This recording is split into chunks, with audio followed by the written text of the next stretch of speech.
Magnifiquement encore, j'aimerais clôturer par l'amour qu'on a souvent dans nos églises. Nous sommes tous ici, vraiment, je me base spécifiquement pour le chrétien. Je tente pas d'évincer quelque chose, mais je tente juste d'essayer d'apporter une petite touche lumineuse sur ce que nous voyons souvent dans nos églises quotidiennement. C'est sur base de l'amour qui se trouve dans les églises, ok? On va essayer d'en marteler, puis je ne vais pas trop baser sur ça parce que je sais qu'il y a beaucoup d'antagonistes qui vont essayer de lancer quelques balles réelles, ça va tirer dans tous les sens. D'accord, on est là pour ça. On va essayer de débattre sur les paix que nous connaissons, on va essayer d'agrémenter. L'amour dans nos églises.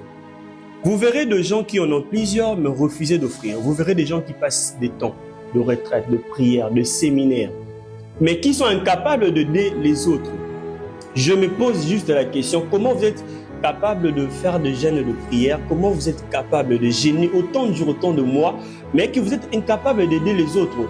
Comment vous avez développé en vous ce sens d'état d'âme? Oh, vous partez dans des bus, vous entrez dans des avions auxquels vous ne connaissez même pas les temps de personnes qui vous conduisent, mais vous dites que vous allez leur faire confiance. Mais quand il s'agit à l'église, vous ne faites pas confiance. Où est cette communion? Quand Christ prêchait la communion fraternelle, parlait-il de ça?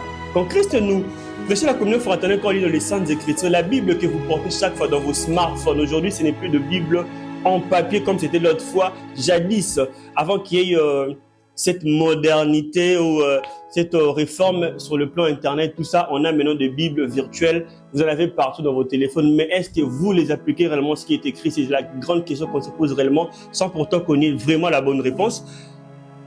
Qu'est-ce que vous faites de gens qui sont autour de vous? Aimez-vous les uns les autres, c'est également prendre ce que vous avez et puis donner ça aux autres. Quand Christ faisait chemin, il a croisé une personne qui lui a posé la question, Christ, maître, que devrais-je faire pour hériter le royaume de Dieu? Christ a dit, aime ton père et ta mère. Il a dit, j'ai déjà observé ça. Christ dit encore, fais ceci. Il a dit, j'ai encore observé ça. Christ dit une chose à la fin, prends ce que tu as de plus précieux, offre ça aux autres.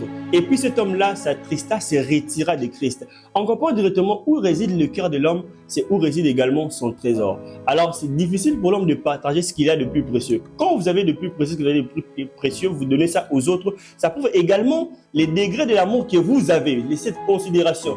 Ce que vous avez, vous partagez ça aux autres. Ça prouve également les degrés d'amour. Alors vous êtes dans des églises, vous en avez beaucoup, offrez également aux autres. Vous en avez plusieurs, offrez également aux autres. L'amour, pourquoi il est si capital et si important? L'apôtre Paul, dit dans 1 Corinthiens, même si vous avez les dons en vous, même si vous parlez la langue des anges, si vous n'avez pas la charité en vous, cela est vain. Mes frères et sœurs, amis, connaissances, qui que vous soyez, essayez de développer l'amour en vous, et un amour sincère, un amour vrai, comme le dit également les Saintes Écritures, et que l'Éternel nous bénisse nous tous abondamment, que nous soyons également nous aussi des modèles, non seulement de simples parleurs.